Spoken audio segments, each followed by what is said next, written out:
रात हमारी घटाए निकल पानी निकल चुके आज ही रखिया मार करो और रात जाकर में अच्छी वचन सुने संत आज बारिश शुरू राजा आज महेंद्र कलमी नगर में निकले के चले कटे हटा के दे आज हम आपके बराबर जाए तुझे धनिया जाए अपने भाई लेना तो जिंदगी से भागने में बना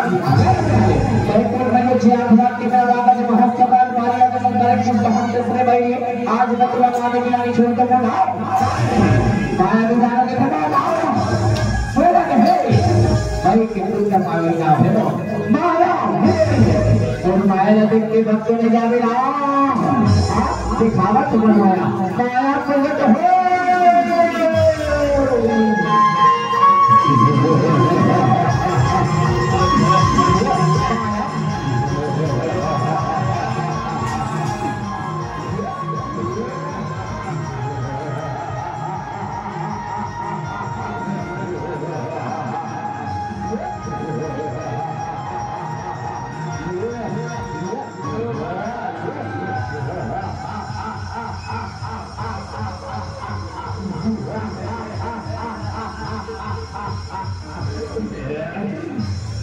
देखे माया में दानव माया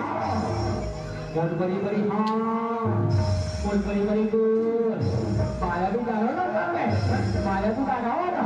बाली राजा के बदले नहीं आज तक हमारी भी नहीं छोड़ा बाली राजा का भैया में सुनने को थोड़ा चावल भैया मत भैया में मालूम है भैया हमारे महासभा में बड़े भैया कल सारे के बिना श्याम आज बाली के जा भैया और दानव बाल के वापस आवे चला छुपे सुनी राजा पाप करे तत्व चल के दानव के पास में चल रसिया तो ये नहीं साहब बड़े भैया का गाने आज मैं तेरा मारी की नहीं करो संभाल दरवाजा अरे आजा अरे हां अरे आजा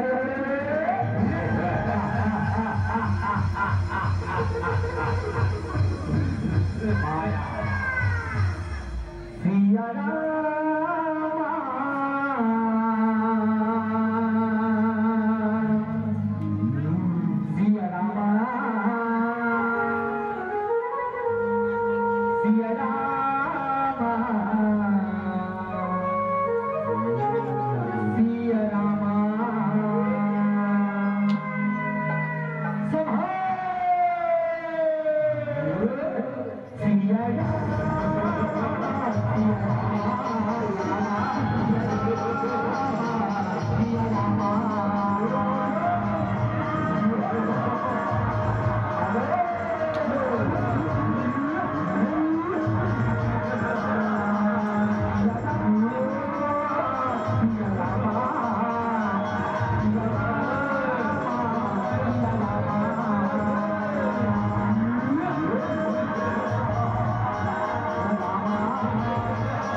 मैं ये गुफा के अंदर में जाता हूँ भाई,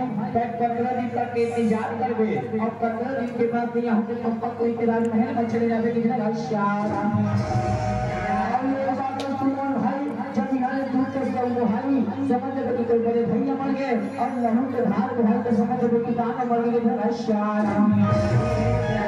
जी महाराज कृषि के बड़े भैया जा दाना मार दो आवे मैं तो प्रतीक्षा कर सो साफ हो बड़े भैया साफ हो जाओ ऐसे के तेरा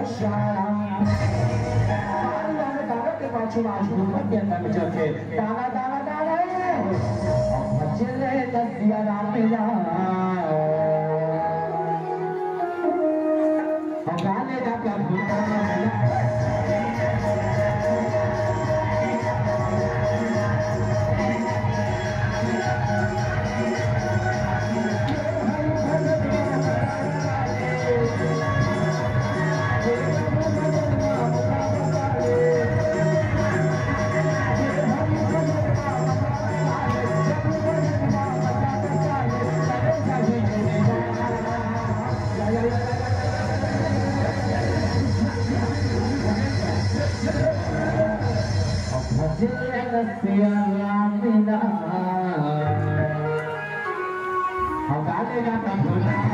I'm